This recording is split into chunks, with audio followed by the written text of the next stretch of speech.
Hello, hello. It is promptly 9 o'clock a.m. Eastern Standard Time on January 31st, the last day of January 2023. It's Mars Day. This is the recording for the Mars Day meetup. I believe that I've gotten all of the Zoom things cleared up, so nobody else should be showing unless speaking. So nobody else should be showing unless speaking. Hopefully that's the way that it's recording, but we'll have to see, because this little Mercury Mars retrograde that happened really screwed up some of my Zoom things. So we shall see, but hopefully you'll only show if you're speaking. And today we're just going to, so the outline of the space today is that we're just going to drop in to the space, doing a little bit of breath work. And then I'll do a little intro. We're going to talk, since we're starting a new month, I'm going to go over a little bit of the month ahead highlights. And then we'll pull up the chart and go into what's coming up this week as well. Some big stuff this week. We have a full moon in Leo, which I'm excited to kind of get into the energy of what that looks like. That happens over the weekend. And really everything that happens this week is taking us into this full moon energy. So we'll break all of that down. But first, I just want to kind of consider, as I take some breaths and drop into the space, I invite you to do so as well, or not, whatever feels safe and organic for you in the space and time where you are. But I also invite you to consider it's Mars Day, right? And so where is your natal Mars? Mine's in Taurus. Mine is having a direct conjunction, which means they're together, or conversation with Jupiter in my natal chart. Does your Mars in your natal chart have any conversations with any other planets? Just things to consider as we're here with Mars during this time. What are ways that on Tuesdays, Mars's day, you can honor or lean into or connect with or co-create with Mars based on its expression in your own natal chart? So considering that or not, as I take a couple minutes just to breathe and sink into the space with the intention of just chatting about what's coming up with the astro weather and anything that's coming up for those that are here live that will drop into the space to watch the replay. Feel free to share in the comments or in the chat anything that comes up for you as we move through this entire process.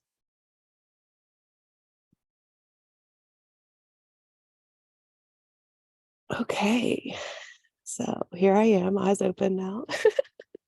Mine, I don't care what you're doing with your eyes. So last day of January, for some reason, I feel like January has been 5 ever. Like, I don't know, I just feel like it's been January for a really long time. So I'm happy to see us at the final day of it.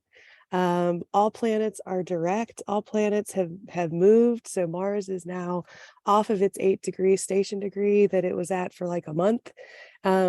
So things will start picking up. If you haven't already felt the movement and the motion forward, things will start moving forward. We have all planets direct until April, which is a really good time to get some movement, to get some things happening, to launch some stuff, to take some steps forward in some way.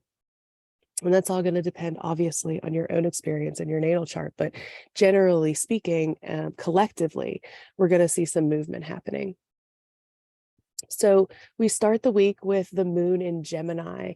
And the reason that we pay attention to the moon and what the moon's doing every single day is because the moon moves the fastest through the zodiac. And transits of planets in the sky only really matter for us if they're connecting to something in our natal chart. So there's transits happening all the time that we probably don't really feel, right? Maybe like some background noise and some stuff, but if it's not connecting to your natal planets, we might not even feel what's happening. But the moon moves so quickly. Throughout a day, it moves approximately 11 degrees. So it's moving pretty quickly, which means it's probably activating your planets. I know that it's activating your planets more often. So that's why we pay attention to the moon cycle, because it has so much interaction with our charts. So today we have the moon in Gemini. It's been there since yesterday. And Gemini is a mutable sign. So just considering last week, the moon being what rules our inside experience, our internal experience, our feelings, our nurturing processes, our innate kind of expression, like at the if we're caught off guard, the immediate way, what is the word that I am looking for? The way that we immediately react to something is very much our moon, our lunar experience. And so last week, the moon moved through the beginning part of the zodiac. So we started last week in Pisces, and it moved through Aries, and then it moved through Taurus, and then it got into Gemini. And so just considering what your lunar experience was last week as the moon moved through those houses of your chart. So consider it or not, right? Depending on the time and energy and if you're interested. But these are ways that you can understand and follow how the energy is expressed in your experience, right? So if you know that last week you started the week feeling really drained, but then when the moon moved into Aries, you got a spark of energy and all of this kind of like experience. And then you notice that next time that same ingress gives you that same spark, right? So it's pattern recognition. Is a way that I like to use astrology, #autism or whatever. But that's one of the ways that I use it. And so I invite you to, if you feel called, and if not, leave it. No worries here. Okay, so we have moon in Gemini, a mutable sign, and it's going to move through the parts of the sky, and we will end the week with moon in Virgo after the sky has lit up the night with a beautiful, charming, energetic, dramatic full moon in Leo. So I love a full moon in Leo. This one, however, has a serious tone to it. We have some squares happening. Saturn's still there in Aquarius opposing the moon. We're going to feel that kind of linger the following day. So there's some seriousness that's happening in this moon. But we're going to get into all of that. February week 1 offers the sun in mid Aquarius. So Aquarius is a fixed sign. So if you have planets that are in the mid degrees of fixed signs, then you're going to be feeling this sun ingress the most. But as we have the sun moving through mid Aquarius and the moon kind of lighting up the sky through that second part of the zodiac, and Leo specifically over the weekend, it gives a little illumination to where we aren't able to express ourselves, and the limitations and the blockages and the responsibilities and all the Saturn things that come up with expressing ourselves, all the things with authority, all the things with the laws that have been coming in, right? With Venus now in Pisces, Venus is going to want to nurture those oppressed places. And so when we have Venus kind of giving some support and some love to the places that have been oppressed, we think of the trans community, the Black, Indigenous communities, all of the kind of conversation, the Roe v. Wade conversation, everything that really has been illuminated specifically in this last year since Venus has last been in Pisces. We'll get some healing and nourishment through this part. but in our own experience as well, where we've been feeling oppressed, where we've been feeling held back, blocked, or limited, can also receive some support around this time.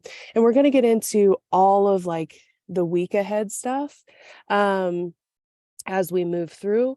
But first, I want to, since it's the beginning of February, I want to give a little bit of space to talk about some of the highlights in February. But first, I wanted to open up the chat or mics if anybody feels like they want to hop on to just check in with anything that's come up so far, any questions, any stuff that you were feeling last week that you want to share before we get into kind of more of the highlights of the month ahead. So I'm just going to take a minute and mute.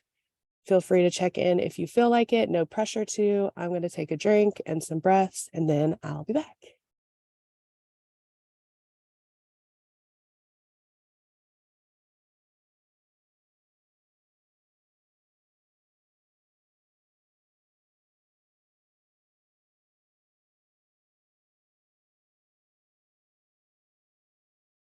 Good morning in the chat to the folks that are here.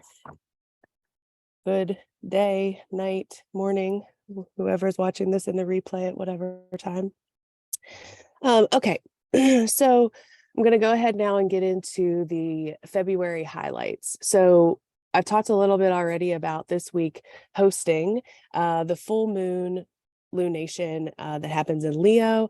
That goes exact on the 5th. And we'll go much more into that. But the basics of this full moon, it's a full moon in Leo. So it's the Leo Aquarius axis of your natal chart. It's square Uranus that's still in Taurus, which gives some shocking, exciting, chaotic energy to the already chaotic full moon energy.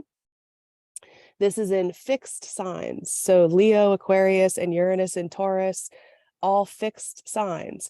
And so it brings us back to the stuff we've been moving through the last few years in those fixed sign axes. So again, the fixed signs being Taurus, Leo, Scorpio, and Aquarius. So if you have a lot of energy there, you've probably been moving through something pretty specifically difficult over the last couple years. And this full moon allows us a little bit of awareness about our growth in that and where maybe there's still some blockages or some boundaries we need to put in place. Fixed energy is fixed, so it takes a long time to shift it. And so these are places that we're fixed in our mind, in our body, in our experience, in our relationships, all depending on where these fixed energies fall within your own chart. But we'll get more into that energy as we move through. But February 5th is the full moon in Leo. It happens the same day that we're feeling the Venus square Mars, which we'll talk about. And this energy at the beginning of the month really asks us to stand up for ourselves and stand up for what we believe in. There can be, with Uranus in a square and the square with Venus and Mars, there can be some turbulence and excitement in our relations, our relationships, but also how we relate to this experience in general. So that's here kind of the beginning of the week. And then as we get into the middle of the week, February 11th, we have Mercury moving out of Capricorn. It's finally out of its retrograde shadow and it moves into Aquarius. This happens on the 11th, but on the 10th, the day before, Aquarius, Mercury has a conversation with Pluto at the end of Capricorn. And when Mercury and Pluto connect at the end of Capricorn, Mercury takes a message from Pluto and takes it into Aquarius, where Pluto will then shift in March of 2023. So I'm interested to watch in the collective what comes to light, right? When Mercury and Pluto come together, often it's some kind of message or awareness around something that has been hidden, some shadows, some truth comes to light around that time. So I'm interested in the collective to see what comes up around February 10th, 11th, 9th, 10th, 11th, 12th, that kind of time. And then to see what Pluto brings forward in March when it moves into Aquarius as well. So Mercury, being the messenger, meets up with Pluto on the 10th. It has a conversation. And in our own experience, this can be true as well.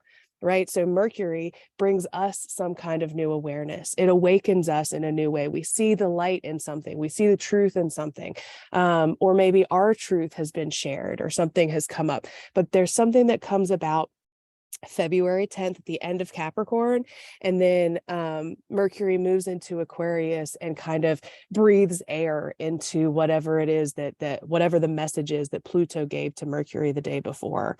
And then again in March, Pluto will then move into that same ingress into Aquarius for the first time for its very long 20-year stay in Aquarius. So just noting that as a point of interest in the collective, but also we can see it in our personal lives as well.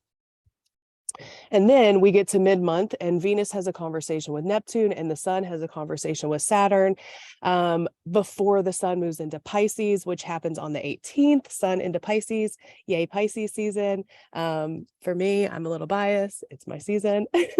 So February 18th, the sun moves in. And then on the 20th, we have the new moon in Pisces.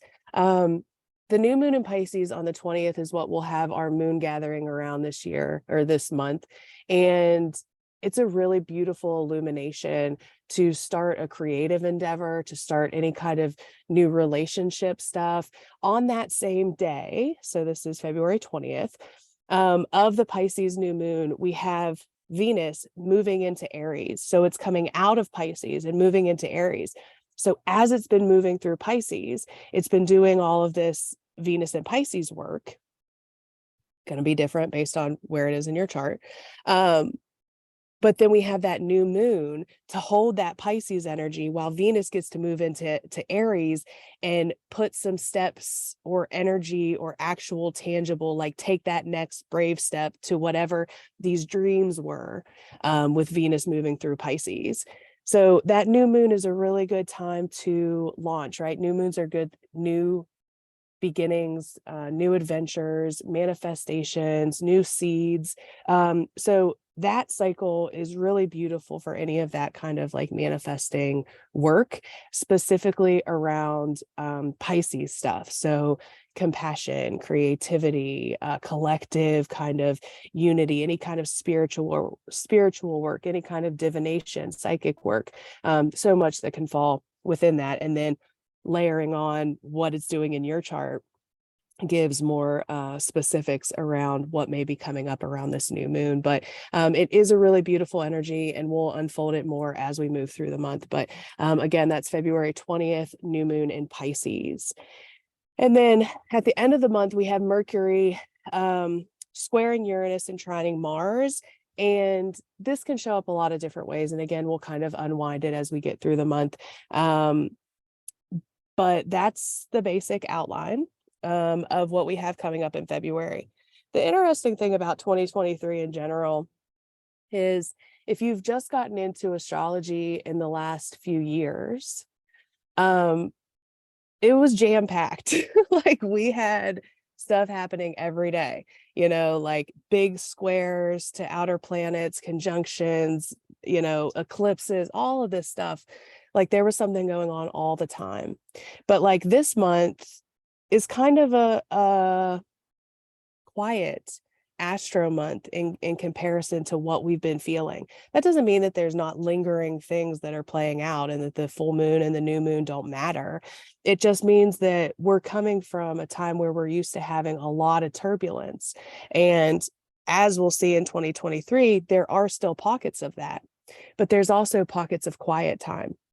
And I think it's important for us to recognize where we can rest in some of what's happening, not only cosmically, but like in our actual lives, just taking a moment of rest. So, I also offer this time as that space, right? So like if you take nothing from this, right? Like I don't expect you to take notes unless you feel called to. I don't expect you to remember anything we talk about here unless you have that space to recall it.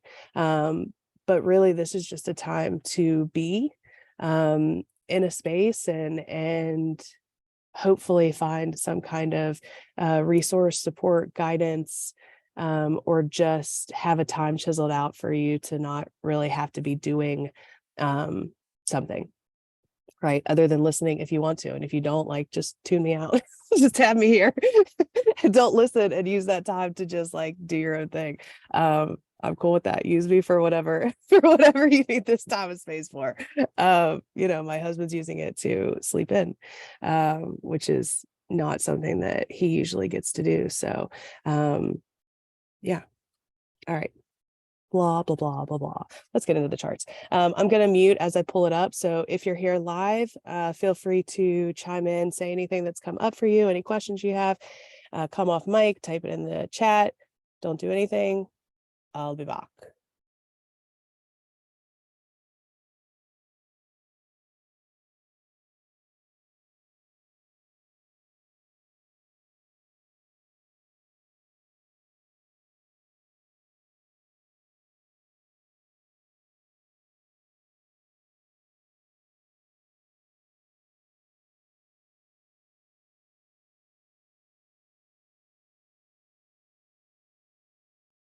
Okay, so I am going to change this back to my normal chart because I know that this is different and change.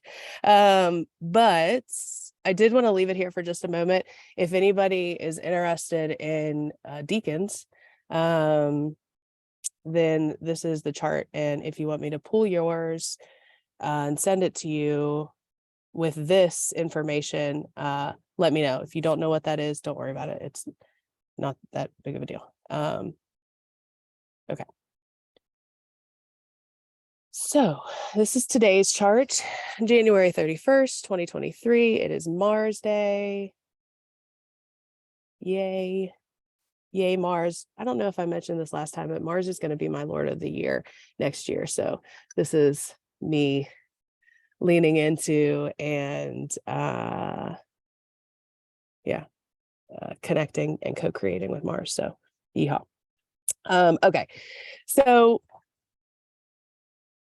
we have Moon in Gemini, which I talked about down here, coming off of a conjunction to Mars. So again, bringing up all that Mars retrograde stuff that we've been feeling, showing us maybe where we've shifted, and also giving us the ability to make some internal steps forward, right? The moon, if not some external steps forward as well. But the moon's coming into a trine to Saturn, and that deepens our ability to get some steps forward on some things, which can be super nice. Sorry, I love the chat so much, and I always just want to know what's happening. Noting my question because I'll forget. Okay, all right, so we can come back to it. Thank you. Okay, so what was I saying? Oh, the moon's coming into a trine to Saturn, which again allows us some stability, some support. This is happening in air signs, so this might even be support around some of like the mental processes that we've been moving through. I know that I've been talking a lot to people about anxiety the last couple of days. So anytime the moon moves through an air sign, but specifically Gemini, it can bring up some anxiety, some getting stuck in the mind. If you're into human design, it's the not self, allowing that the mind passenger to kind of weasel in and try to make the decisions. So that can be coming forward, and with this connection to Saturn, it can take it either way, right? So the invitation with Moon and Saturn is to put boundaries and support around whatever makes you feel safe with your feelings, right? And just kind of considering that, again, it's going to be different for everyone. So but that's the main thing that we're feeling, and we were feeling the same thing yesterday. So no big main things that are coming up specific to this chart, but again, like as we see the chart here, so tacking on like other ways that you can use this information or not. The moon and Mars are at 10 degrees, and the moon moves fast, but it's mid degrees of Gemini. Gemini is a mutable sign. So what other conversations is the moon having in your chart today, right? So if you have mid-degree air signs, then the moon's going to be either conjunct or trining those planets. That trine is a supportive thing. So if you have mid-degree air, the moon is talking to those planets in your natal chart today. So there may be abilities to kind of support it. When the moon has a conversation with any of your natal planets, it listens, it lends an ear to that planet. And the planet has the ability to say, hey, these are my needs. And the moon has the ability to say, okay, let me get that for you. In, you know, that's a very short conversation that it's having over a long, long period of time. But my point is that when the moon has these conversations with your natal planets, it has the ability to bring support to it. One of the things that I love about the moon is it's super easy to work with. You just have to ask, right? Like we can see the moon almost all the time. And even when we can't see it, it's listening. Because it is the lunation that is reflective, it is receptive, it is always receiving information and messages. And so it likes to reflect them back to us. And so as the moon moves through mid degrees of Gemini today, considering if it's touching any of your planets and what that conversation might look like, which means then we look into those planets' needs. So layering on, but if that's not what you want to do here, then leave all of that behind. So that's the big stuff for today. And then tomorrow, February 1st. So today, maybe some mind stuff, right? So breathing, grounding if you want to, or allowing that stuff to come out via conversations with other people, journaling, singing, dancing, moving, any kind of motion can assist that as well. So on Wednesday, tomorrow, February 1st, we have the moon is trining Saturn early in the morning, and then the moon will finally move into Cancer. But the other aspect we have happening this tomorrow is the sun is having a conversation with Chiron. And Chiron is our wounds, right? The sun illuminates things. The sun is our life force, our vitality. It's in a sextile, which is supportive. That's a supportive aspect. It's like the besties of the chart. It's air and fire. And so air and fire, sun and Chiron in a sextile can provide us a little bit of life to those wounds, which can come out in yelling and screaming, which is valid, but it can also come out in how I can use my wounds to shine a light onto whatever that passion, purpose, etc. is. Right. So the sun allows us to illuminate things.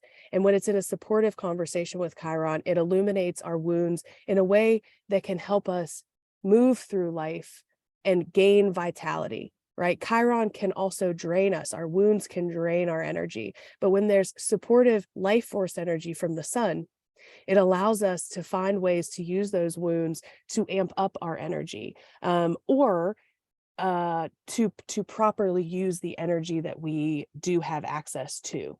And so, Chiron has really been working through the Aries house of your chart over the previous years. So there's a lot here with this Chiron, and the sextile is kind of slight. Like these are sometimes sextiles, sometimes we don't even feel, we don't even recognize what's happening. They're quick and flowing. Oftentimes we look at the squares and the oppositions because they're much more difficult, right? They're difficult aspects. They bring us tension and frustration in order to grow. Sextiles allow the energy to flow smoothly so that we can grow and evolve. And sometimes we don't recognize that. So I like to point out sextiles sometimes just as a way to honor and recognize and lean into the energy that's already flowing.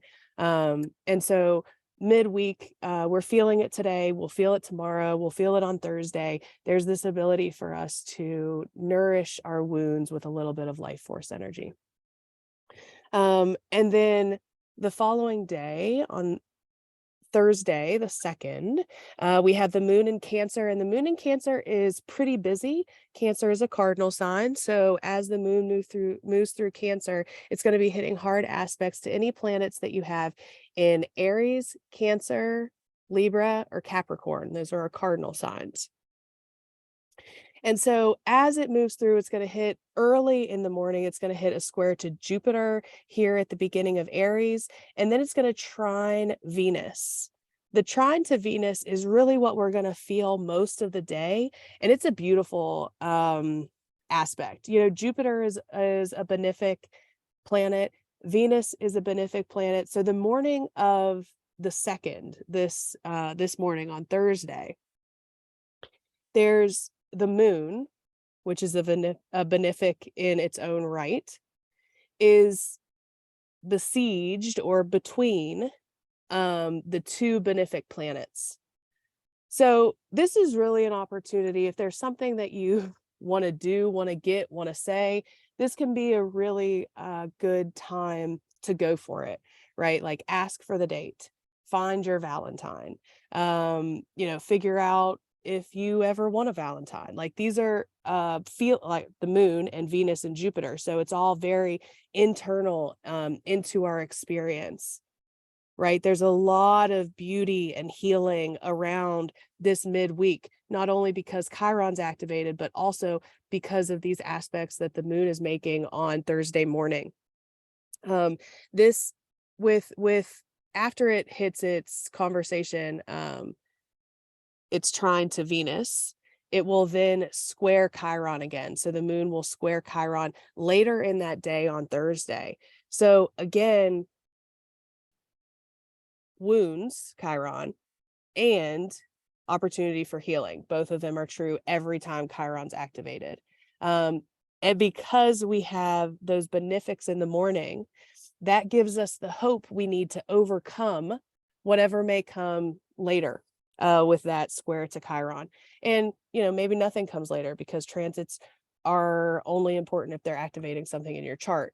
But those conversations with the benefics early in the morning can really take us through that wave, that emotional wave that we may feel as the moon comes into that conversation with Chiron later in the day.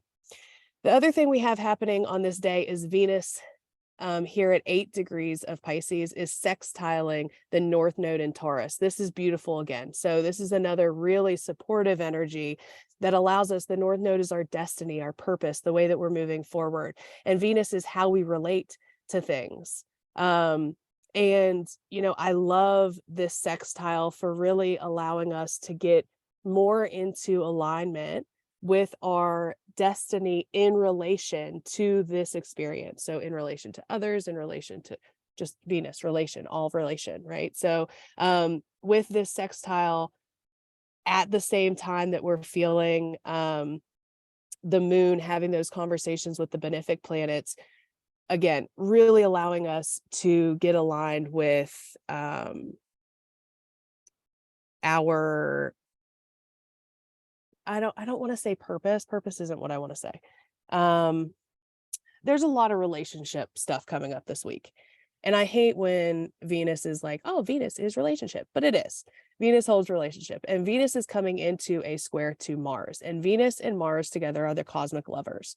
And so there's a lot of stuff about relationships that is here this week and active and present.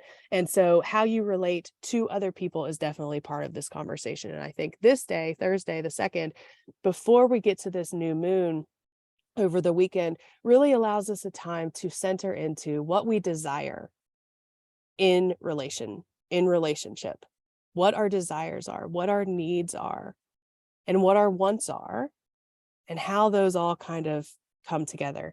I think a lot of space for that to come to light midweek. Okay. That's that. Okay, let me check into the chat. Yeah. Benefics in the morning sounds like a great morning podcast. It really does. Benefics in the morning. I love it. It's so funny. If I were going to ever do another podcast, legitimately, I would maybe take you up on that. Okay. So as we get into Friday, the energy starts to kind of tense up a little bit. It's a full moon. Full moons are literally tense. So when we think about a full moon in transit, we have the moon on this side of the cycle, the sphere, and then we have the sun, and they're literally pulling at each other.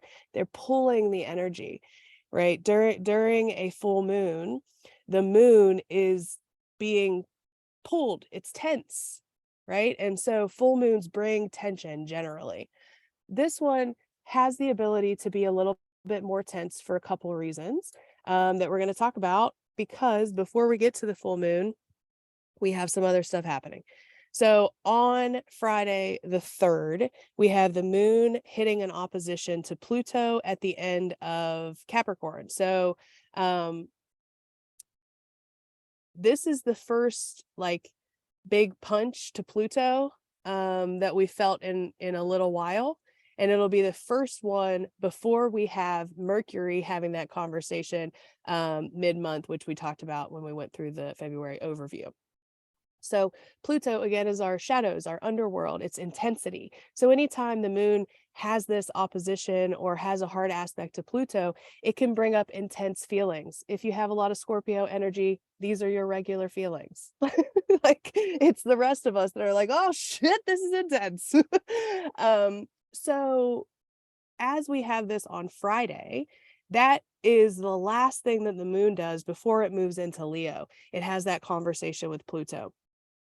And so that happens in the morning. And then the moon is void of course for a little while during that day, which means it's untethered from any other planets. It's just kind of floating through the zodiac. And so anytime the moon is void of course, I always invite you to kind of flow wherever the energy takes you, like your internal energy, where you're able to. Like if you're at work, I get it, you can't do that. But if you have the ability and the access to allow yourself to flow during the void of course moons at ever, it's a time where it's untethered. So our internal feelings really get to express in whatever way they're flowing. And so I like to try to chisel out space during the void of course moons to allow that. Even if it's just, 5 or 10 minutes of doing whatever I feel like I need to do. Whatever I'm feeling drawn to, like internally, like really tapping into that like lunar receptive energy, and allowing it to go through. But during this void of course, we're still probably dealing with whatever came up with that opposition to Pluto. So my invitation is, as the stress or tension may build towards the weekend for whatever reasons, the invitation is to talk about it, right? The invitation is to kind of express, right? The moon is moving into Leo, and Leo likes to express. Leo likes to have the conversation. So talk about it. Feel, you can journal about it. You can vent to a friend about it, but let it kind of go out of, when we're holding it in, that's our lunar energy holding in our emotions. And so when we have a full moon, it's often that our lunar energy has been holding all of this. And then the moon comes and it pulls it, and it's pulling and all that tension. And then there's a break somewhere. And the breaks that we're feeling in this new moon are aplenty.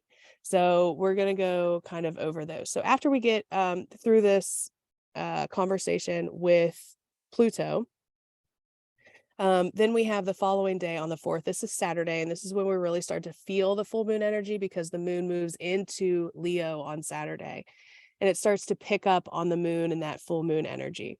But first it hits a trine to Jupiter in the I think it's in the afternoon. It hits a trine to Jupiter. And this is a fire trine with Jupiter and the moon. So this can really amp up some of our internal experience and some of our feelings. The other thing that happens on Saturday is this square becomes complete between Venus and Mars. Venus is here at right now, it's at 10 degrees, but it'll be at 11 degrees of Pisces, squaring Mars at 11 degrees of Gemini. This is a mutable square. So if you have planets around these degrees in mutable signs, you'll feel it specifically. So the mutable signs, Gemini, Virgo, Sagittarius, and Pisces. But we're all collectively and individually going to feel this Mars Venus square. And this is an interesting square because it's the closing square. So we started the cycle with Mars and Venus, this specific cycle, at the beginning of 2022. And they're going to come into this final square, and it's really going to illuminate. The final square illuminates where things just aren't working. It's where things are broken and we're ready to release it.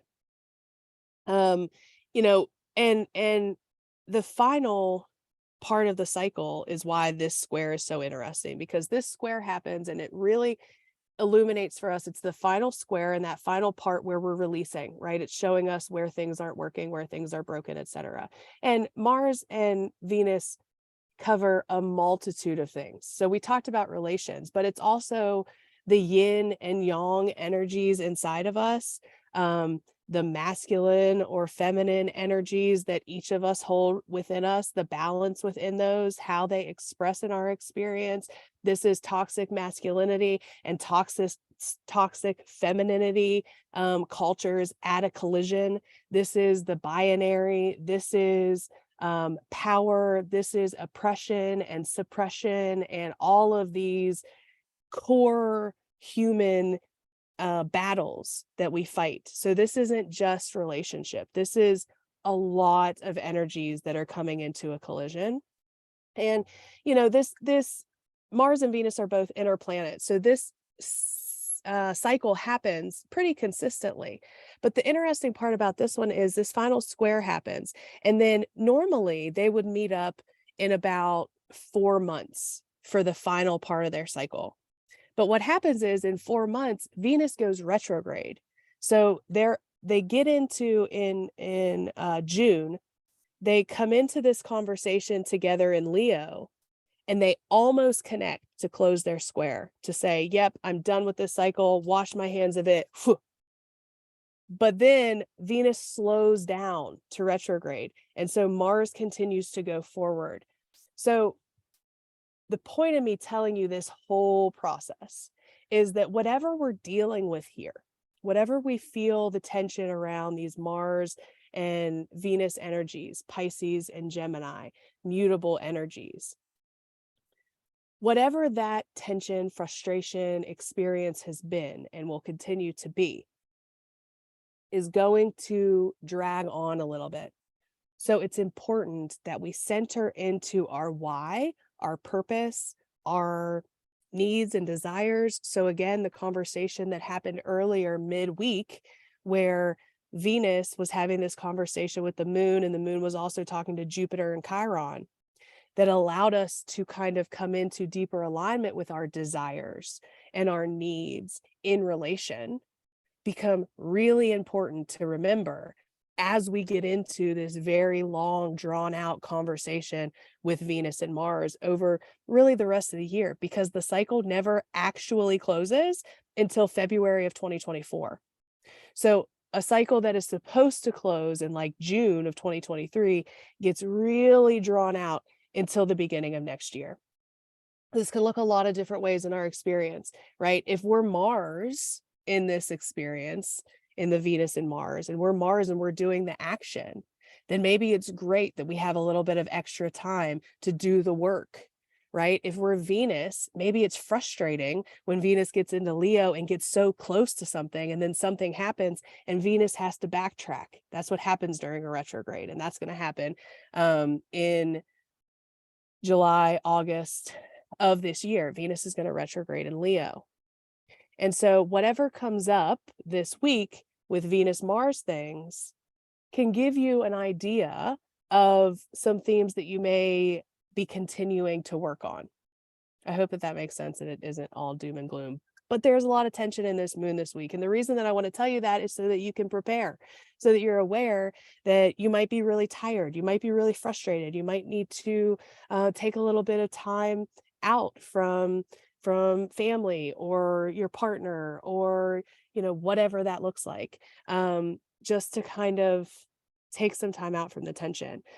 Because the other thing that I want you to remember with this Venus Mars conversation all the time is that Venus fights for what is just. Venus fights for harmony and balance. Venus fights for the oppressed. Mars often fights for division, for power, for ego, for revenge. And so in this conversation, this one that happens this weekend, Venus is in the best position here. So will be in our best, like we'll get the most like yay supportive energy if we lean into the Venus here, fighting for what is right, fighting for the oppressed, fighting for justice, fighting for my truth, standing up for myself, speaking out for myself, right? Venus is a fighter as much as it is a lover, but it's a fighter for love and for truth and for equality and for justice. And so during this transit, Venus is in the best position to win. And so it invites us to lean into where we can fight for what is true and just and right. Did I already say that? Okay. Anyway, so that's Venus Mars.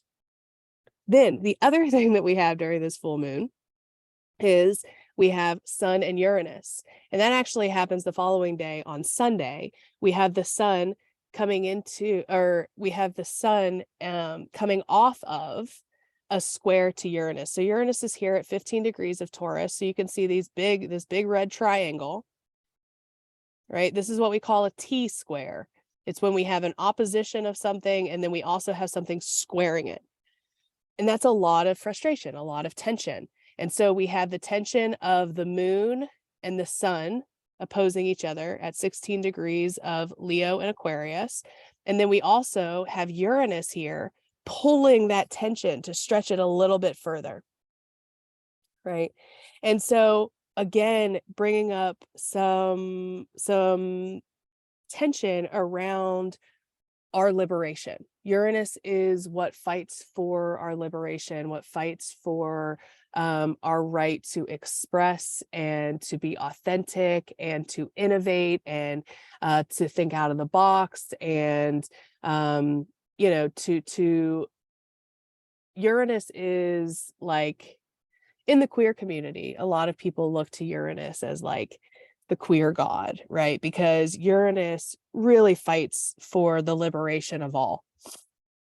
And so with this holding tension in the expression axis of Aquarius and Leo, it's really inviting us to notice where we're not able to express our individual self and all the issues that are related to that, because Saturn's here at 26 degrees, talking about responsibility and talking about blockages and talking about like, it's giving that serious nature to the reasons why we can't express ourselves fully and the issues that come up with that, the authority in play, the systems and the structures that are issues with all of that as well.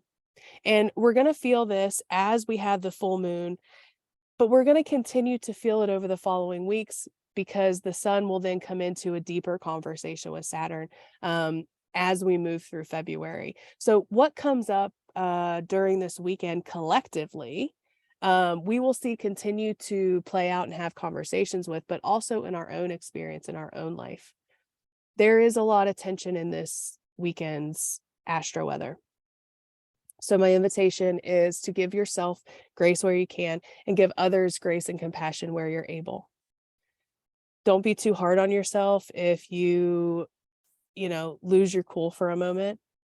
Recognize, take responsibility, and continue to fight for what is true and what is right and what is just for everyone, right? With Uranus here, having this conversation with Venus and Mars in their square, it's really bringing up a lot of what has been in a lot of collective issues that we've been feeling, right? There's a lot here. It's in the fixed axis that we've been feeling a lot of stuff over the last couple of years collectively. So I'll be interested, like astrology interested, to see what happens over the next week with this moon. But in our own experiences, there's a lot of opportunities for us to stand in our truth.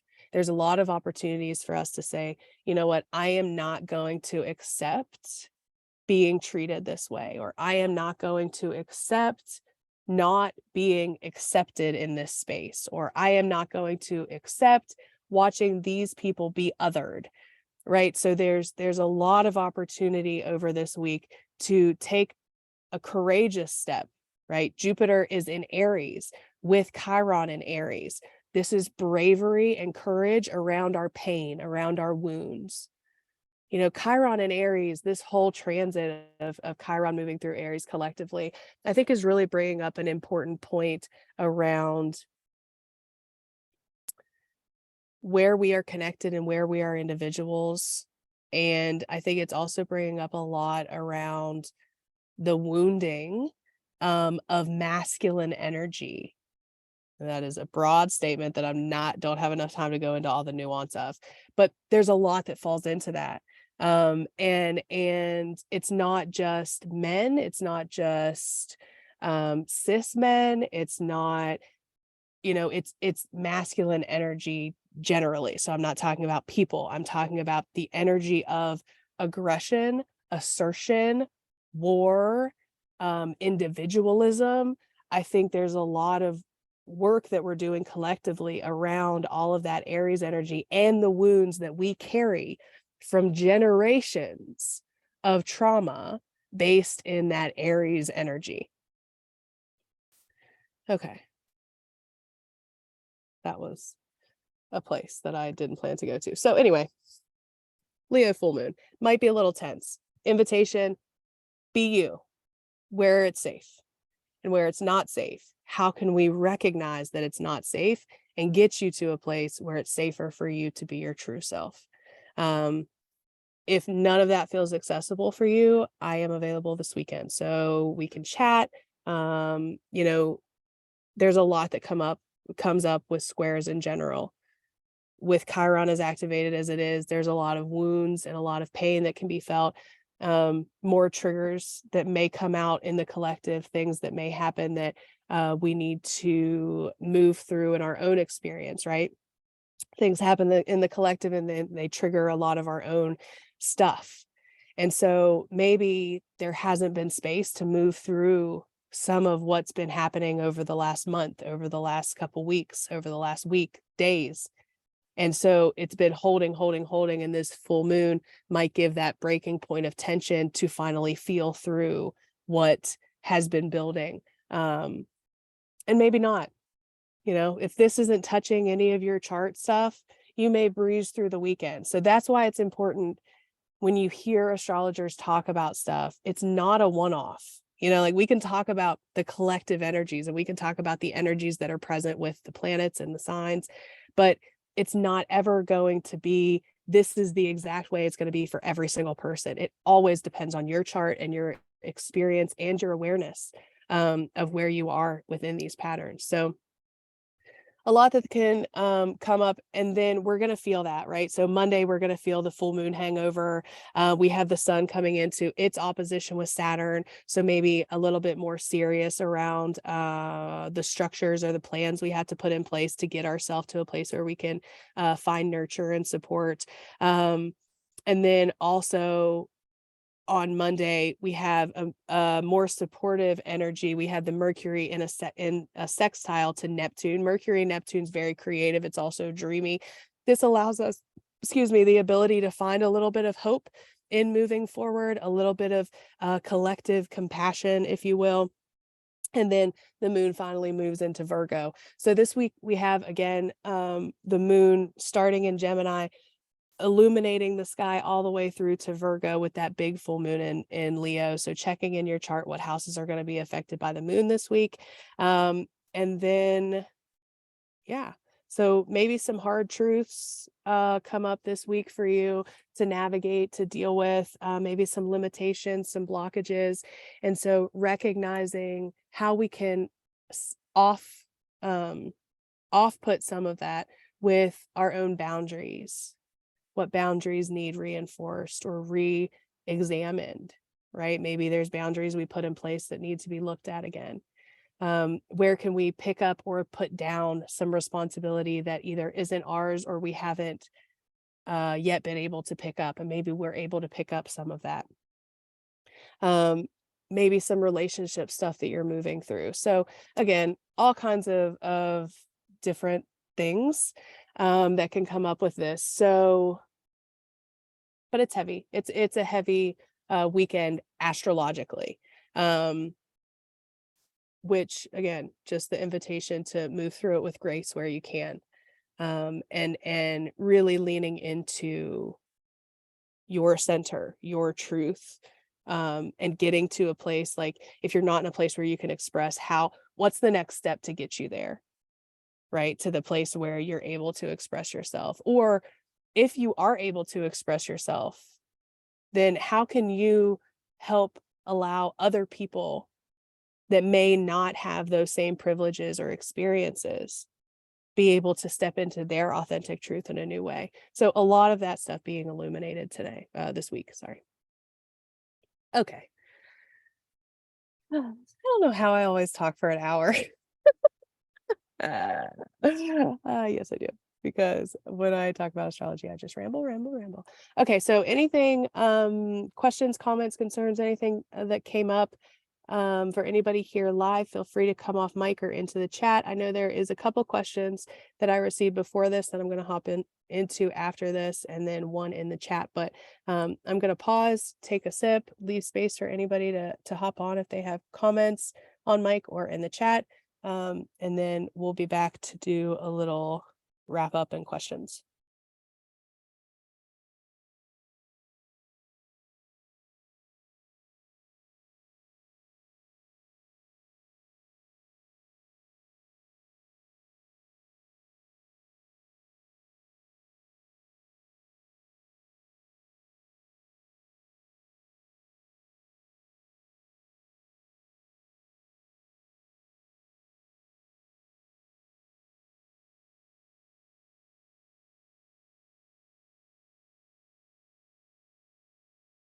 Okay. All right. So first I'll answer the question from the chat. So what is the Lottie and how does one find out? So Lottie is Lord of the Year, and it's a Hellenistic practice around annual perfections. And so there's a chart. Hold on. That I'm going to show you. As long as I have it on my laptop. If not, I'll post it. Well, okay. All right. So I'll have to post it. I'll post it after. I'll do a whole post on Patreon actually about this. But the annual perfections takes you year by year through the zodiac to highlight the house in your chart that is going to be of most influence. So it's a timing technique that is used in Hellenistic practices. The Lord of the Year comes in from the house, the ruler of the house that you are perfecting that year. So for instance, it starts with like 0 to 1 is a first house year. 1 to 2 is a second house year. 2 to 3 is a third house. And then you go around. So like when you're 12, you're back to a first house year. When you're 24, you're back to a first house year. So I'll send you the chart with the graph. I'll post it after this so that you can have that as a resource. But then you take that. So like, for instance, I'm currently in a 10th house year. My 10th house is Libra in my chart. So Libra is ruled by Venus. So Venus becomes my Lord of the Year because it's the ruler of the house that is most important based on annual perfections. I don't know if that made sense. But what I will do is I'll make a whole post about it, which might make it easier to understand. But then basically what that means is, so like for me, I'm in a 10th house year. So I've been really getting clear on what my career is, what my legacy is, how I want to be seen to the public. Like it's the highest point in the chart. And so those things, 10th house themes have been really important in my experience, not just career stuff, but other stuff as well. And also it's been ruled by what Venus is doing. So Venus's transit was important to me this year. I mean, it's always important for me because Venus is exalted in my chart, but it was more important. Like I felt the ingresses more. I felt, when Venus hit a square to Mars, I felt it in my experience more than I have on years where Venus has had a square to Mars, but Venus wasn't my Lord of the Year. So like, it's similar to your ascendant ruler, how your ascendant ruler steers your chart. This is another layer of that. It's another planet that can help kind of steer what's coming up for you. Okay, makes so much sense. Good. I will still do another post about it, just so you have the charts and all the different information, and then you can have all of that, ask questions, etc., etc. Okay. All right, so another question that I was asked was around Saturn and Pisces, Saturn moving into Pisces, which happens in March. So I'll touch on it a little bit. We're going to talk a lot more about it. I'm super excited for Saturn to move into Pisces. So it'll be there for about 2.5 years. So anyone that has Saturn and Pisces natally, this will be your Saturn return. And I think that's where the question is stemming from, but I'm not really going to go into that part of it quite yet. But collectively, Saturn and Pisces, I'm really excited for the structure around. Okay, so I'm excited and not excited, right? Because we have the shadow and we have the light of all things, right? So Saturn into Pisces has the ability to give us structure and support around spiritual practices, making it more seen as a real thing, right? Like Pisces is very not real, right? It's out in the other realms. But when Saturn moves in, it allows us to get some grounding and some real structures in place around some of these not so real ideas that haven't been proven, et cetera, et cetera. And so I think that'll be interesting. But I also really fear Saturn what may come forward as far as the authority around these practices that aren't seen as science, that aren't seen as real and provable. So I'm aware. I wouldn't say I have fear around it. I'm aware that those things may come out. Last time Saturn was in Pisces, there was this big cut down on like astrology as a science. A whole bunch of like stuff came out from, so there's that stuff that I know will come out. But in my own experience, I'm really, really excited to utilize Saturn, who's my ascendant ruler and like everything in my chart. It's like I like to say Saturn has the first say and the last say in my experience. But with Saturn moving into Pisces, I'm really excited for the ability to bring magic into my mundane experiences, right? I'm really excited to do that, to bring some structure and stability around my spiritual and divinatory practice. And that's really what I'm rooting into for my personal experience with that through the transit, along with some other stuff. But collectively, I'm sure we're going to see all the shadows and the light come through. But on a personal note, I'm most excited to see the ability for not just me, but for so many people to be able to put some more structure around their spiritual practice, whatever that looks like for them in their experience. So I think that's the main thing that I want to lean into as we just start the conversation with Saturn and Pisces. But I'm open to hear any of your thoughts about it, whether you're here live or in the replay, you want to comment. Any questions, fears, concerns, we can talk about them, move through them. There's going to be a lot of fear in the collective when we talk about astrology, with Pluto moving into Aquarius, with Saturn moving into Pisces. And so I want to make space to hold any of those. Saturn always brings fear with it in some way. And so I think it's important to have a space to talk about it. So then we can talk about how we can move into working with it or being aware of its presence. So yeah. I'm really excited for Saturn and Pisces, but those are my main two energies. I'm not all, but I'm very Capricorn Piscean. And so to have Saturn with my Pisces planets, I'm really excited for, but I can recognize where that could be different for each of us. So, all right. All right, so that's the basics of what I want to hit on today. Any other questions? People that are here, welcome to drop in the chat, come off mic. Otherwise, I think that's all I have for you. I'm excited.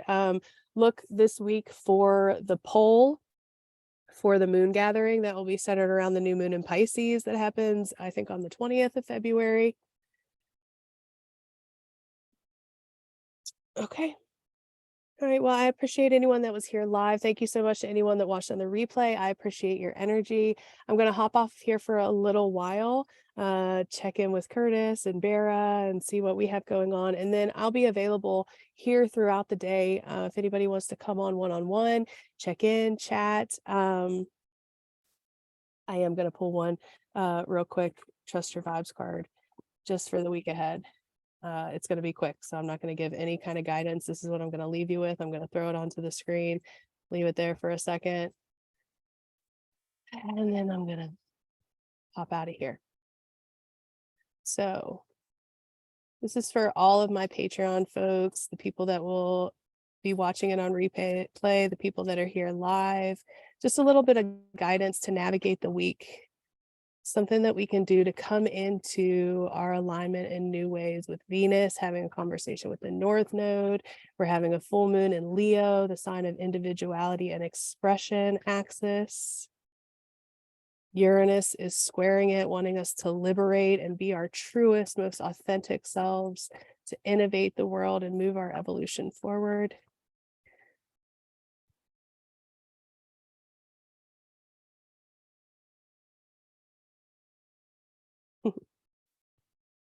Shout out to the autistics.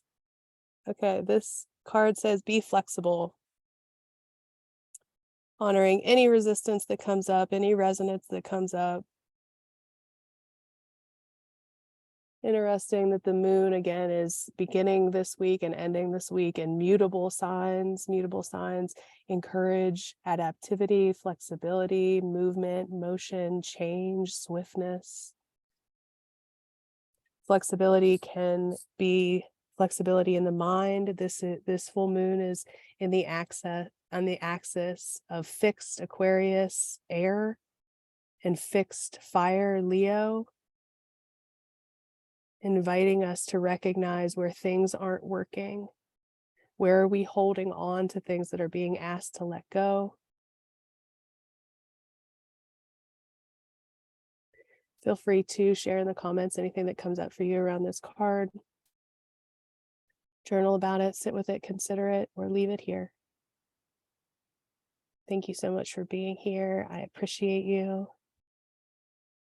I hope to see you next week or at the moon gathering, in the comments, etc.